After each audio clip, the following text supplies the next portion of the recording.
So advanced and miscellaneous treatment. Okay. So here we have today we'll go to see about the reverse osmosis and activated carbon. So for better understanding of this, let us see this video first, and we'll later on discuss on this.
So again, I will tell you, if you have focus on this video, so they have discussed about the osmosis as well as the reverse osmosis. Okay, let me tell you again what is actually happening in reverse osmosis. But before understanding of reverse osmosis, you must know about the osmosis. What is the osmosis? If you see this diagram, now in this diagram, it is very clear that uh, water flow is from the lower concentration to a higher concentration. You can see water is going like this way. Okay, salt water आप देखिए ये आपका upside में जा रहा है, because what we are saying, it is going from lower concentration to higher concentration of the salts, where the accumulation of the salts is happening over here. Okay, and the water flow direction of the water flow is in this way. Okay, so this is your natural phenomena that is known as a osmosis. But what is happening in reverse osmosis, the flow of direction get reverse. ये जो आपका flow of direction है ये आपका reverse हो जा रहा है like this, and we are applying a pressure on the salt water. जो आपका higher concentration है वहाँ पे हम लोग क्या कर रहे हैं, pressure provide कर रहे हैं. In that way what will happen, the water will be passed from this membrane to this side, from this membrane, this from this to this side. Okay, and secondly, one more thing is happening, like the this salt are not getting penetrated, not passing through this water आपको यहाँ पे मिल जाएगा. So this is your reverse osmosis process. Okay, so in examination, this may be asked, differentiate between osmosis and reverse osmosis for 2 marks. Okay, so let us begin with this topic. Reverse osmosis commonly referred to as a RO. बहुत से लोग, आप ये general term है RO, आप जब समझते होंगे, हमारे घरों में बहुत लोगों ने लगाया भी होगा ये सबको. तो आरओ के टर्म में हम बात करते हैं उसको, लेकिन उसका फुल फॉर्म जो है that is the reverse osmosis. It is a process where you are demineralize or deionize water by pushing it under a pressure through a semi permeable reverse osmosis membrane. ठीक है.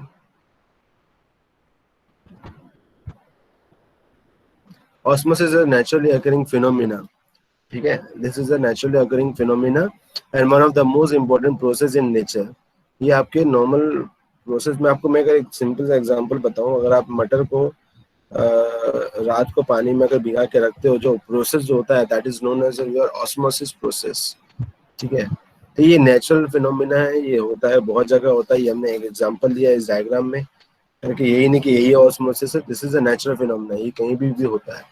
It is a process where a weaker saline solution will tend to migrate to a strong saline solution. I repeat, ये इस बात को ध्यान रखिए. It is a process where a weaker saline solution will tend to migrate to a strong saline solution. कहने मतलब है small concentration से हायर कॉन्सेंट्रेशन की तरफ में फ्लो ऑफ वाटर रहेगा. A solution that is less concentrated will have a natural tendency to migrate to a solution with a higher concentration, जो ऊपर में हमने बोला.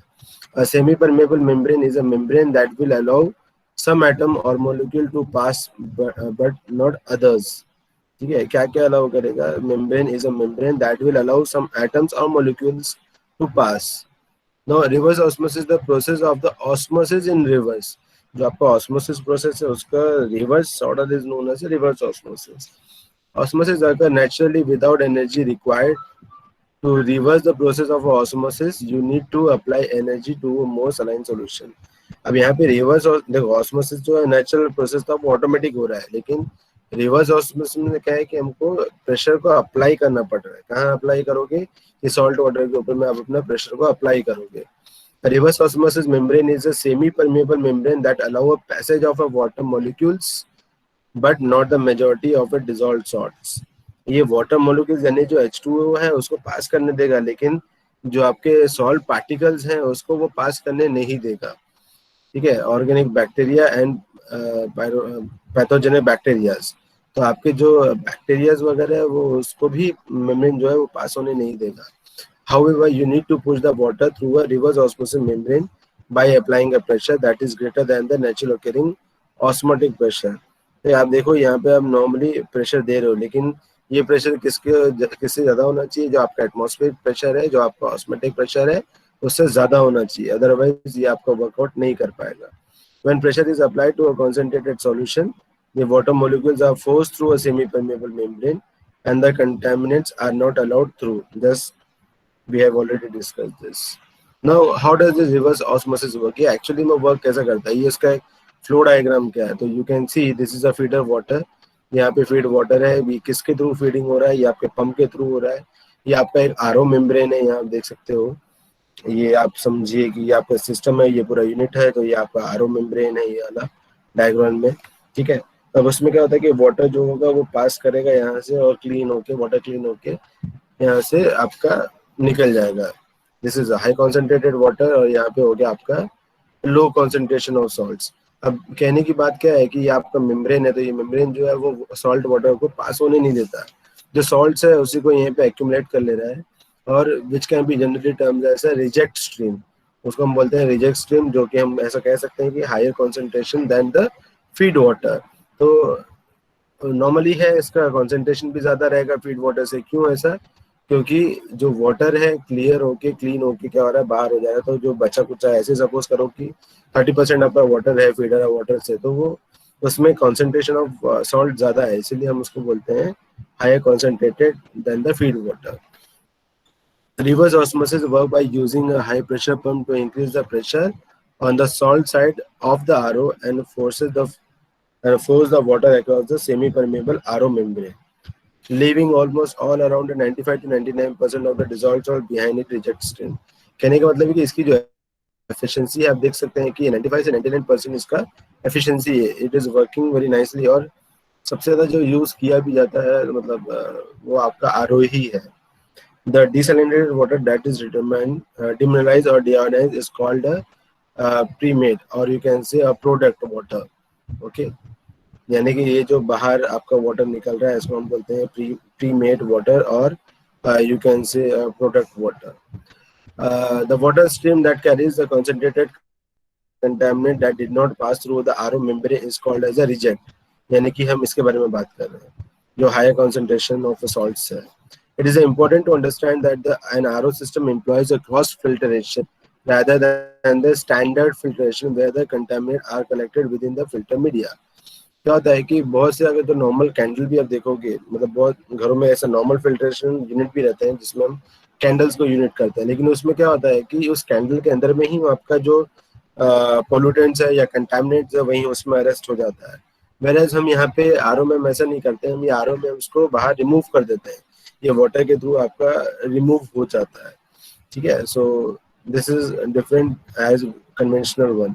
With the cross filtration, the solution passes through the filter or crosses the filter with the two outlets. The filtered water goes one way and the contaminated water goes another way. जैसे आपका अगर ये filter unit है, RO unit है, तो इसमें बोला गया है कि दो आउटलेट है. This one is the first outlet, this is the second outlet. First outlet से जो भी आपका हाई कॉन्सेंट्रेटेड पोल्यूटेंट है उसको आप रिमूव कर लो, और जो सेकंड आउटलेट है वहां से आपको आप जो क्लीन वाटर है वो आपको मिल जाएगा. So in this way this reverse osmosis is working. So what contaminants will reverse osmosis remove from the water? ऐसा कौन से contaminants है जिसको जनरली हम रिमूव कर रहे हैं यहाँ से? तो reverse osmosis is capable of removing. So reverse osmosis is capable of removing up to 99% of 99 plus. You can see it's 99 plus of the dissolved salts. यानी कि हम आयंस के बारे में बात कर सकते हैं. Particles, colloidal organic bacteria and pyrogens from the feed water. So अब ये जो पोल्यूटेंट्स हम इसको यहाँ से रिमूव कर सकते हैं. A narrow membrane reject a contaminant based on their size and charge. I repeat, a narrow membrane reject contaminant based on their size and charges. अब ये जो मेम्ब्रेन है ये आपके इसमें चार्जेस भी रहेंगे, यानी कि प्लस माइनस दोनों भी रहेगा. उसके बेसिस में ये आपके कंटेमिनेंट्स को रिमूव करेगा. सेकेंडली इसमें जो पोर साइज है, मेम्ब्रेन पोर साइज है, उसके ऊपर भी डिपेंड करेगा. इन दोनों के बेसिस में ही ये आपका वर्कआउट करता है. Any contaminant that has a molecular weight greater than 200 is likely rejected by a properly running RO system. I repeat, any contaminant that has a molecular weight greater than 200 is likely. इसका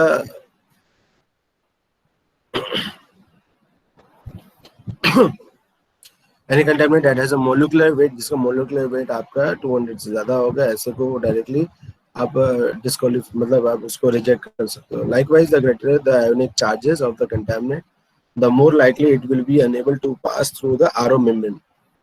The greater the ionic charges अगर आपको ज़्यादा रहेंगे आपके contaminants के, the more likely it will be unable to pass through.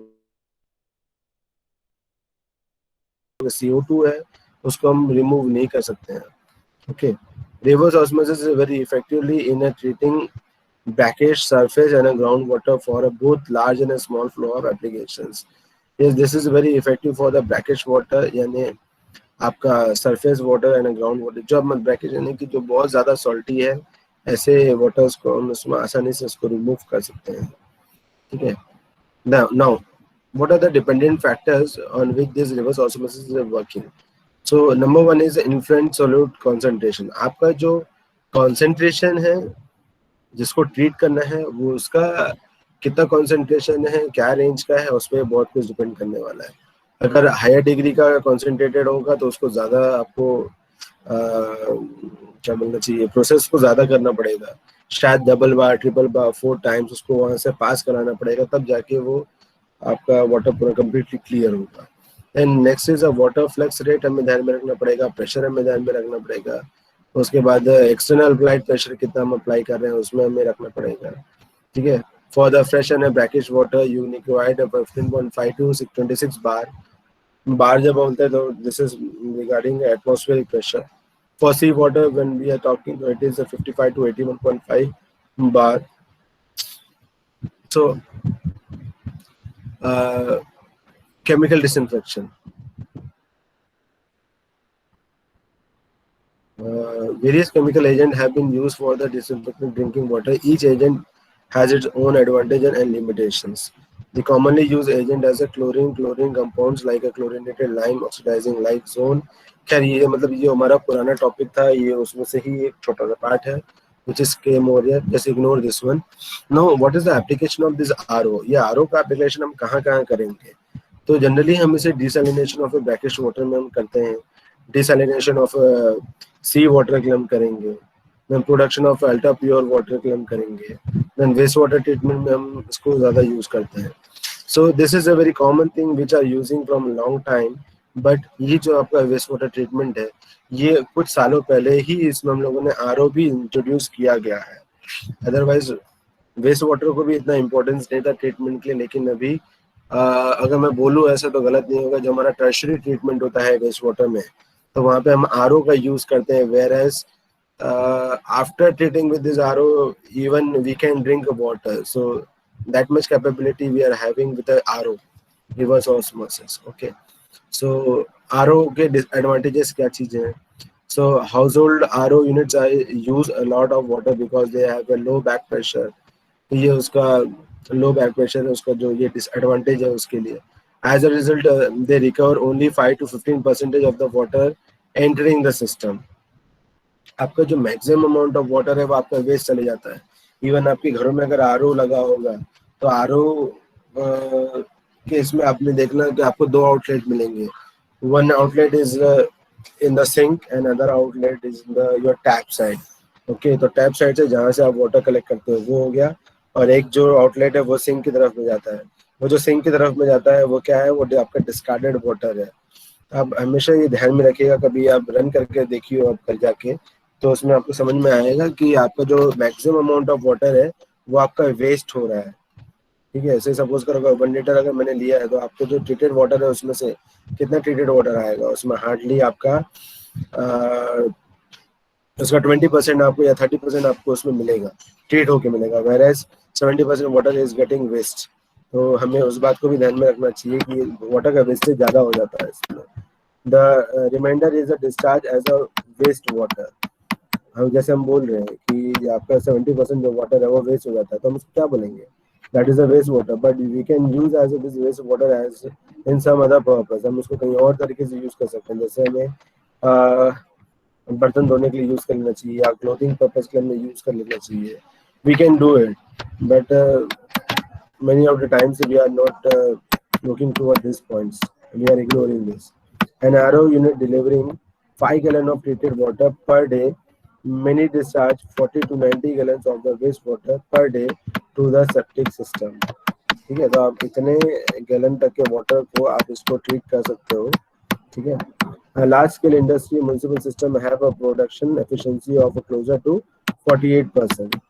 ठीक है, large scale में अगर उसको हम लोग यूटिलाइज करते हैं तो आपको जो एफिशिएंसी है वो 48% तक दे सकता है, because they can generate the high pressure needed for RO filtration. क्योंकि इसमें क्या है कि आपको बैकवर्ड आपको प्रेशर देना पड़ता है रिवर्स से, तो उसमें आपको एफिशिएंसी भी ज़्यादा लगेगा. सो that is the drawback of these things. ठीक है, अगर लार्ज स्केल में हम यूज़ करेंगे तो उसकी एफिशिएंसी जो है वो रिड्यूस हो जाएगी. It's okay, we are talking about household purpose, तो आपको अच्छा एफिशिएंसी मिलेगा, say suppose करो कि 99%, but if you are using in a large scale then it will be get reduced. Okay, so the next topic is your absorption. So जब हम absorption की बात करते हैं तो absorption जैसे ही हम बोलते हैं बात करते हैं तो similar term is the absorption. तो absorption जो है वो हम बचपन से ही पढ़ते आ रहे हैं, absorb करना, whereas adsorption is a different one. So ये दोनों भी चीजें हैं, उसमें दोनों में जमीन आसमान का फर्क है. If I try to explain like this, let us take an sponge. हम एक स्पंज ले लेते हैं और उसको हमने वाटर में डिप कर दिया. So what will happen? Water will be soaked by that sponge and it will be in his own body. वो पूरा absorb कर लेगा, स्पंज उसको absorb कर लेगा. तो that is known as your absorption, जहाँ पे बॉडी के अंदर में आपका पानी accumulate हो सकता है, absorb कर सकता है. That is known as absorption. Whereas adsorption is a surface phenomenon. Absorption जो है आपका, एब्जॉर्प्शन जो है वो सरफेस फिनोमिनन है. ठीक है, अभी अगर मैंने ये बात करते हैं, से suppose this is your sponge, ये जो ऑब्जेक्ट अगर मैं इसको स्पंज मान रहा हूँ, इसमें मैंने पानी से मिक्स कर दिया, इसमें पानी डाल दिया इसमें, तो what will happen, the water will be penetrate inside this subjected body. ये जो बॉडी है इसके अंदर में चले जाएगा. लेकिन अगर मैं एब्जॉर्प्शन के बारे में बात करता हूँ तो एब्जॉर्प्शन में क्या होगा, दिस सरफेस फिनोमिनन, तो जो वाटर है वो सिर्फ आपके सरफेस में रह जाएगा, अंदर में नहीं जाएगा. This is a surface phenomenon, यहाँ सरफेस में रहेगा. और इस सरफेस के ऊपर में जितने भी पोर साइजेस अवेलेबल है या जितने भी पोर्सेस अवेलेबल है वहां जाके वो वाटर क्या हो जाएगा, सेट हो जाएगा. So that is known as your adsorption. So this is the basic difference between both. Okay, so basically हम ये पढ़ क्यों रहे हैं, ये हम एडसॉर्प्शन और एब्जॉर्प्शन क्यों बताया मैंने, क्योंकि यहाँ पे आगे चल के हम पढ़ने वाले हैं एक्टिवेटेड कार्बन के बारे में. क्योंकि एक्टिवेटेड कार्बन जो है ये आपका एब्जॉर्प्शन फंडामेंटल पे ही वर्क करता है. ओके, तो एक्टिवेटेड कार्बन क्या होता है, दिस इज योर कार्बन जो आपका कोल वगैरह से बनता है या किसी भी चीज के बर्निंग से बनता है, तो उसको हम कार्बन कहते हैं. Why we are saying activated carbon, will tell you about this things.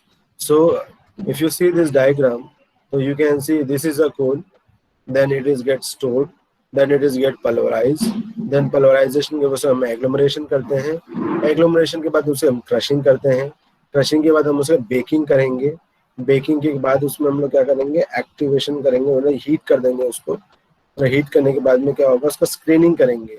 Screening करने के बाद क्या होगा, कुछ पोर्शन जो जाएगा वो GAC कहलाएगा गैस फॉर्म में, और दूसरा जो अगर उसको हीट करने के बाद हम उसको पल्वराइज करेंगे तो that will be termed as a PAC। ठीक है, तो ये इसके फॉर्म है, एक्टिवेशन कार्बन के ये फॉर्म है। This is activation form C, AC is known as activation carbon. ठीक है, इसको बोलते हैं पल्वराइज एक्टिवेशन कार्बन, और ये आपका gases activated carbon. Okay, so this is the activated activation carbon plant.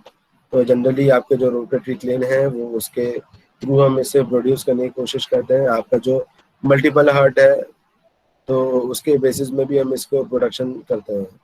Now there basically three kind of you can say type of activated carbon.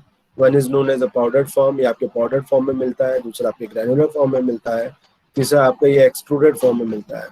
तो ये आपके जो एक्टिवेटेड कार्बन है तीनों फॉर्म में मिलेगा आपको। पाउडर में ऐसे तरह से दिखेगा, ग्रैनुलर में ग्रैनुलर शेप में दिखेगा, एक्सट्रूडेड में थोड़ा एलोंगेटेड दिखेगा, आपका इसमें दिखेगा सिलेंड्रिकल शेप में दिखेगा। So these are the forms of the activated carbon. Now what will happen, जब मैं एब्जॉर्प्शन बोला तो व्हाट विल हैपन कि जैसे ये आपका सरफेस है, इस सरफेस के अंदर में देखिए ये क्रैक्स है। ठीक है, ये आपके क्रैक्स हैं, ये सारे के सारे क्रैक्स हैं। नाउ व्हाट विल हैपन, इसको बोलते हैं पोर्स, नॉर्मली हम इसको बोलते हैं पोर्स। ठीक है, तो ये पोर्स, अब कुछ ये चीज आ रही है, अब कोई केमिकल आया या कोई लिक्विड आया, तो what will happen, this pollutants will get settled on this pore size, sorry settled on this pores. ये जो पोर्सेस हैं यहाँ पे आके ये आपके जो पार्टिकल्स है वो सेटल हो जाएंगे। ठीक है, अगर हम देखेंगे यहाँ पे तो यहाँ पे एंगस्ट्रॉम के यूनिट में दिया गया है। तो एंगस्ट्रॉम जनरली हमने कभी पढ़ा नहीं है, तो नॉर्मली अगर मैं बोलूँ तो हमने SI यूनिट्स में पढ़ा है जनरली, तो जिसमें हम मीटर की बात करते हैं, MM की बात करते हैं, माइक्रोन की बात करते हैं, नैनो की बात करते हैं। तो आप यही समझे कि this are the pore sizes जो आपके नैनो साइज में अवेलेबल है। ठीक है, तो if this is one more thing you can से कि अब मैं कोई एक एक्टिवेटेड कार्बन लिया है, उस एक्टिवेटेड कार्बन को हमने मैग्नीफाइड करके हम देख रहे हैं, and this activated carbon is your granular activated carbon. तो उसको हम थोड़ा मैग्नीफाइज करके हम देखें तो अभी आप देख सकते हो कि उसमें आपको ये पोर साइजेस अवेलेबल होंगे, ये आपको दिखेंगे ऐसे पोर्सेस। ठीक है, no you can see this complete one is known as activated carbon granular. अब इसमें जो ये कट दिखेगा, ये जो आपको पोर्सेस दिख रहे हैं, this is known as a macroscopic cracks और crevices. This is known as a macroscopic cracks और सर्विक्स। और ये दो पार्टिकल्स के बीच में जो स्पेस रहेगा that is known as a voids. दो ग्रैनुलर्स के बीच में जो स्पेस रहता है generally be called as a voids, तो void in the packet bed. सो ये जो है ये आपके क्या लेंथ में हमने निकाला है इसको, आपके 10 mm साइज का हमने इसका पिक निकाला है। If you see in 1 mm size, यहाँ पे देखो ये 10 mm के माइक्रोस्कोपिक लेंस में हमने इसको लेके किया है। अगर हम इसी साइज को अगर मैं बात करूँ, इसी को अगर हम लोग 1 mm के इसमें हमने और थोड़ा जूम किए, so you can see this is known as your microscopic cracks और सर्वेस। नाउ इसमें अगर हम बात करें तो this is agglomerate of a carbonized coal particular and binders largest transport pores. ठीक है, तो दिस इज अगेन जब हम उसको और मैग्नीफाइंग किए तो हमने इसमें देखा कि ये इस तरह से आपको क्रैक्स दिखते हैं इसमें। ठीक है, अगर मैं उसको देखूं 100 माइक्रोमीटर में, अगर उसको और हमने जूम किया थोड़ा सा, उसी क्रैक को हमने अगर थोड़ा सा और हमने जूम किया, ठीक है, तो what we can see is carbonized coal particles. आपको कार्बोनाइज्ड कोल पार्टिकल्स मिलेंगे। Now this will be termed as, ये जो ब्लैकिश पोर्शन दिख रहा है, this is a macroscopic pores due to agglomeration. ये आपके मैग्लो क्या होता है कि स्मॉल स्मॉल पार्टिकल्स, अब ग्रैनुलर्स भी बना है तो किससे बना होगा, वेरी टाइनी टाइनी पार्टिकल से बना होगा। ठीक है, तो ये टाइनी टाइनी पार्टिकल्स के बीच में भी वॉइड्स अवेलेबल होगा, तो उसको बोल रहा है कि microscopic pores due to agglomeration, यानी अलग अलग पार्टिकल जब इकट्ठा होते हैं तो। Now coal derived binder residues, तो ये आपका coal derived. Now if you see in 100 nanometers, अगर हमने उसी पार्टिकल्स को, उसी सेम जो हमने ये बोला था 100 माइक्रोमीटर को हमने थोड़ा सा और हमने इसको जूम किया, तो you can see this will be shown like this. आपको ये स्ट्रेट लाइन की जैसे दिखेगा। whereas graphite plates, you can से this is the graphite plates.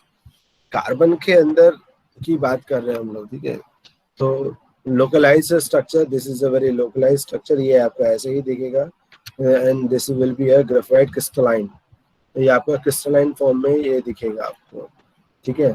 If you see in 10 nanometer, अब यहाँ पे देखो ये 100 नैनोमीटर के बारे में बात करते हैं। Now let us see on a 10 nanometer. तो 10 नैनोमीटर में आपका अगर एक साइज हमने ये लिया और उसको फिर दूसरा देखो, इन दोनों के बीच में भी बाइंडिंग किया हुआ है, ठीक है। इन दोनों के बीच में भी आपको बाइंडिंग है। ये देखो ये बाइंडिंग है, ये देखिए ये बाइंडिंग है। आपने ईजी में भी पढ़ा होगा, क्रिस्टलाइन के ऑनलाइन, ये सब चीज हमने पढ़ा था ना स्ट्रक्चर्स के बारे में। तो this is two different particles are binding with each other. इसको हम बोलते हैं इंटर बॉन्डिंग ऑफ प्लेट्स। इसको जनरली हम कहते हैं inter bonding of the plates. और जो बाइंडिंग नहीं करता उसे हम बोलेंगे आपका इम्परफेक्शन ऑफ प्लेट्स, और you can say aliphatic dislocation, यानी वो किसी से लिंक्ड नहीं है। ये तो ये आइसोलेटेड है, ये आइसोलेटेड है, बट ये आपको देखो लिंक्ड है एक दूसरे से, ये आपको एक दूसरे से लिंक्ड है, ये आपको एक दूसरे से लिंक्ड है, ये लिंक है ना। तो जो लिंक्ड है एक दूसरे को उसको बोलेंगे इंटर बॉन्डिंग ऑफ प्लेट्स, और जो आइसोलेटेड है उसको एलिफेटिक डिसलोकेशन, मतलब वो उससे अलग है, लाइक दिस। तो वो जो आपका था, आपका 10 नैनोमीटर में जो हमने देखा, उसी को थोड़ा सा अगर हम इसको देखें, ये आपको दिख रहा है फाइनेस्ट ट्रांसपोर्ट फोर्स। ये क्या हुआ इसमें, देखो व्हाइट कलर में आपको जोन दिखेगा, which is known as the finest transport force. ये आपको जो ब्लैक कलर में दिख रहा है, this is your graphite plates, ठीक है। This is absorbate in a liquid like, अभी क्या हो रहा है देखो, सब ये एक जगह एक दूसरे पे एक्लुमिनेशन हो रहे हैं, तो यहाँ पे ये एब्जॉर्प्शन हो रहा है। आपका जो लिक्विड है जहाँ पे ज्यादा डार्किश ब्लू कलर दिख रहा है, इसका मतलब क्या है कि वो ज्यादा एब्जॉर्ब हो गया है वहां पे, ठीक है। तो ये जो भी हम देख रहे हैं, हमने एमएम से शुरू करके देखा 10 नैनो माइक्रोमीटर, तो ये सब किस में देखते हैं, तो इसको जनरली हम बोलते हैं एसीएम एनालिसिस। तो जहाँ इसको बोलते हैं स्कैनिंग इलेक्ट्रॉन माइक्रोस्कोप, ये उसके अंदर में हम चेक करते हैं सब चीजें। So you can see these all are the forces. ये जो ब्लैक ब्लैक कलर का दिख रहा है, ये आपके फोर्सेज है, this is the surface phenomenon, यानी ये सरफेस में आपको ये सब फोर्सेस आपको दिख रहे हैं।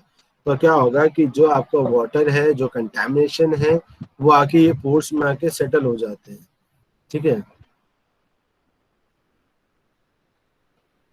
तो एप्लीकेशन मेथोडोलॉजी, तो इसमें क्या होता है कि जैसे आपका इनलेट वाटर है और आपका यहाँ पे प्यूरिफाइड वाटर है, ठीक है। ये इनलेट वाटर है, ये प्यूरिफाइड वाटर है, लेकिन अब इसके अंदर में क्या है, इसके अंदर क्या है आपका ग्रैनुलर एक्टिवेटेड कार्बन, यानी कि आपका जीएसी, उसको जो हम बोल रहे थे जीएसी, ग्रैनुलर एक्टिवेटेड कार्बन, ये फिक्स बेड में आ गया है।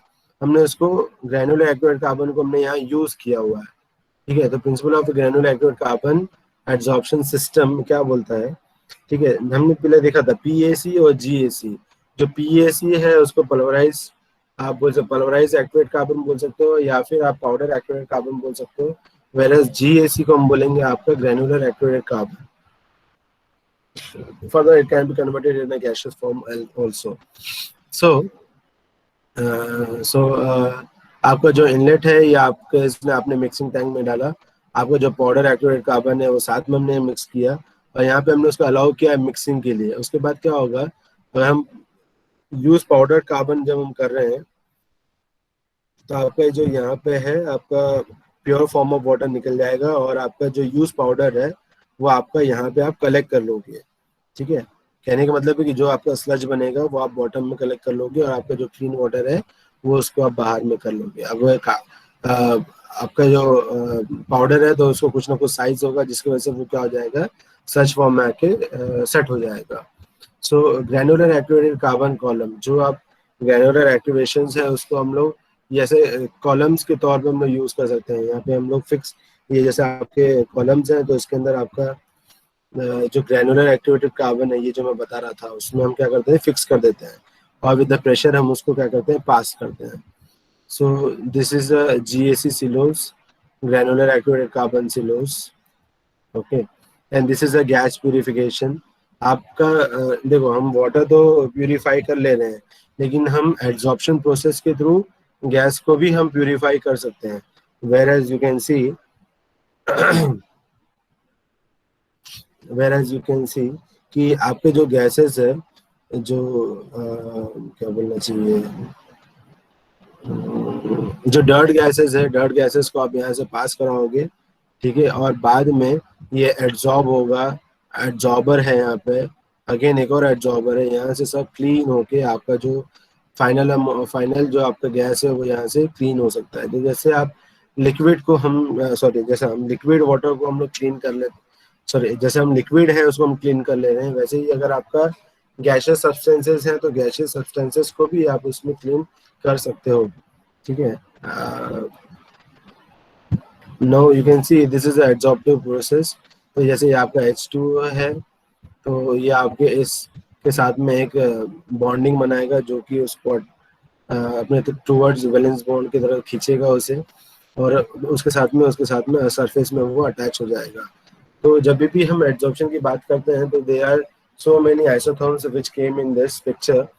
So the very famous one is the Langmuir isotherm, and Langmuir isotherm क्या बात करता है कि एक्सेस में आपका कॉन्सेंट्रेशन रहेगा सॉल्यूशन का, और यहाँ पे आपका कॉन्सेंट्रेशन एड्सॉर्प्शन, या यूँ बोलिए कि आपका रिमूवल क्या है वो आप बता सकते हो। तो उसका जो ग्राफ बनता है, नॉर्मली आपका ग्राफ देखोगे तो कुछ इस तरह से ही बनेगा, जहाँ पे ये आपका जो एड्सॉर्प्शन है वो इंक्रीज होगा, बढ़ेगा बढ़ेगा बढ़ेगा, लेकिन एक टाइम ऐसा आएगा कि यहाँ पे आके सैचुरेट हो जाता है। फिर आप कितना भी कुछ ऐड कर लो पर उसमें अब उसके आगे कोई एड्सॉर्प्शन नहीं होता है। तो सिमिलरली आपको देखो तीनों में सेम ग्राफ दिख रहा है 1 2 3, जहाँ पे हम बात कर रहे हैं कि इनिशियली बहुत फास्टली ये आपका एड्सॉर्प्शन प्रोसेस कैरी करेगा और बाद में ये क्या हो जाएगा, सैचुरेट हो जाएगा। So this is your Langmuir isotherm. Freundlich isotherm भी उसी के ऊपर वर्क करता है। ठीक है, अगेन एक्स एक्सिस में देखिए कॉन्सेंट्रेशन आपका सॉल्यूशन एक्स एक्सिस में दिया है और आपका कॉन्सेंट्रेशन एड्सॉर्प्शन आपका वाई एक्सिस में दिया हुआ है। ठीक है, तो इसके बेसिस में हम बता सकते हैं कि आपका फिजिकल एड्सॉर्प्शन है कि केमिकल, क्या है कि एड्सॉर्प्शन में भी 2-3 टाइप्स हैं, तो किसकी वजह से कौन सा एड्सॉर्प्शन हो रहा है that is also important. Physical adsorption है या केमिकल एड्सॉर्प्शन है वो भी हमें देखना पड़ता है, और जो हम इसके बेसिस में भी बता सकते हैं। ठीक है, next one is a Freundlich isotherm. उसके बाद है या 4, हाँ, अब कहने की बात है कि आपके जो कॉलम है, जैसे हमने यहाँ पे देखा था, यहाँ पे तो यहाँ पे हमने देखा है जैसे यहाँ पे 2 कॉलम आपके सीरीज में कनेक्टेड है। ठीक है, तो वैसे ही ये बताने की कोशिश की यहाँ पे कि आपके जो कॉलम्स हैं उस कॉलम्स को आप लोग क्या कर सकते हो, कनेक्ट कर सकते हो एक दूसरे के साथ में। जैसे कि ये आपका इन्फ्लुएंट है, ये आपका एक कॉलम हो गया, इसको हमने क्या किया, दूसरे कॉलम के साथ कनेक्ट किया, फिर सेम तीसरे के साथ कनेक्ट किया, फिर सेम इसको फोर्थ के साथ में कनेक्ट किया। एंड ये बीच बीच में आप इसमें क्या है, सैंपल ले सकते हो। This is your sample collection point, this is your sample, this is your sample collection point. यहाँ पे आप सैंपल कलेक्शन पॉइंट ले सकते हो, और दिस इज योर एफिलेंट। तो अगर 4 जेएसी कॉलम्स अगर रहेंगे तो भी आप उसको सीरीज में कनेक्ट कर सकते हो। This is your breakthrough curve. तो 4 कॉलम ऑपरेटिंग इन सीरीज अगर हम बात करते हैं, 4 कॉलम अगर हम एक साथ लेके चल रहे हैं, जैसे column 1, column 2, column 3, column 4। Column 1 जो आपका रेड में है, कॉलम 2 आपका ये ब्लैक वाला है, कॉलम 3 आपका ये ब्लू वाला है, कॉलम 4 आपका ये ग्रीन वाला है। एक आपको लिंक टाइप के दिख रहा है, तो ये जो लिंक है this is known as a breakthrough line. ये एक आपका समझ लो कि एक डॉटम लाइन हो गई है। तो what is happening over here, तो हर हर एक जो कॉलम है आपका, ग्रेनुलर जो कॉलम है, ठीक है, वो उसकी अपनी एक एफिशिएंसी रहेगी। जो सबसे वाला रहेगा उसका ज्यादा, सबसे ज्यादा जो रेसिडुअल होगा आपका, जो एफिशिएंसी देगा वो उसको देगा, क्योंकि उसके बाद में जो कॉलम है, कॉलम 2 उसके बाद कनेक्टेड है तो उससे कम रहेगा। फिर कॉलम 3 उससे कनेक्टेड है तो उससे भी उसमें कम रहेगा। फिर फोर्थ वाला सबसे नीचे है तो उसमें रेसिडुअल कम रहेगा। सबसे ज्यादा रेसिडुअल तो इसमें निकल रहा है, तो सबसे ज्यादा वैल्यू भी इसी में आएगी। ये थोड़ा से कम एक्टिव है तो इसमें आपका कम रीडिंग दिखेगा। Now whatever there is in X axis is in service time hours, ये आपका टाइम दिया हुआ है, 0 से हमने शुरू किया और 550 मिनट तक हम गए यहाँ पे, ठीक है। और यहाँ पे रेसिडुअल इम्प्योरिटीज जो है वो परसेंटेज में दिख रहा है। तो हम बोल सकते हैं कि कॉलम 1 सबसे पहले में तो जो सबसे ज़्यादा जो पोल्यूटेंट्स होंगे या कंटेमिनेशन होंगे, सबसे ज़्यादा अरेस्ट भी वो उसमें जो सबसे ज़्यादा कलेक्शन भी होगा तो आपका कॉलम नंबर 1 में होगा। तो that's why this curve is coming in a higher side. Okay, now reactivation of the activated carbon. अभी आप बार बार यूज कर रहे हो तो there will be a limit of the activated carbon, उसके बाद में वो आपका एफिशिएंसी देना बंद कर देगा। तो आपको जरूरी है कि आपको रीएक्टिवेट करना पड़ेगा, आपका जो एक्टिवेटेड कार्बन है उसको दोबारा से एक्टिवेट करने की जरूरत आपको लगेगी, ठीक है। फॉर इसके लिए आपको क्या करना पड़ेगा तो reactive carbon installing in polishing absorb, आपको केमिकल्स ऐड करने पड़ेंगे इसमें। Then exhausted carbon remove from the lid absorber, जो एग्जॉस्ट हो चुका है उसको आपको वहां से रिमूव करना पड़ेगा। Exhausted carbon transported to reactivation centre, उसको आपको रीएक्टिवेशन सेंटर भेजना पड़ेगा, ठीक है। यानी कि उसको फर्नेस में भेजना पड़ेगा। वो जो होता है एक्टिवेशन कैसे होता है, अब उसमें जब हाई डिग्री में दोबारा से आप जब हीट करोगे तो जितने पोर्स अगर उसमें अवेलेबल है वो पोर साइज क्या हो जाएंगे, फ्री हो जाएंगे। पहले तो क्या होता है कि एक्टिवेट कार्बन जो है उसको हम कंप्लीटली वॉश करेंगे, वॉश करने के बाद उसको हम लोग ड्राई करेंगे और उसके बाद उसको मतलब 5 मिनट, तो उसको हम लोग क्या करेंगे फर्नेस में जब बर्न करेंगे हीट के कारण क्या होता है उसके पूरे पोर्स है वो पूरे ओपन अप हो जाएंगे। So in this way it is happening. और जो कुछ पोर्शन जो है वो गैस फॉर्म में बाहर निकल जाएगा, ठीक है। और गैस को हम ट्रीट भी कर सकते हैं वैसा, क्योंकि हीट निकलने वाला है तो उसे ट्रीट करना भी पड़ेगा। Then again that carbon can be sent for the refilling of the granular activated carbon cylinders. तो इस तरह से हम उसको ये कर सकते हैं, मतलब वर्कआउट हम उस पर कर सकते हैं। So this is all about the today's topic regarding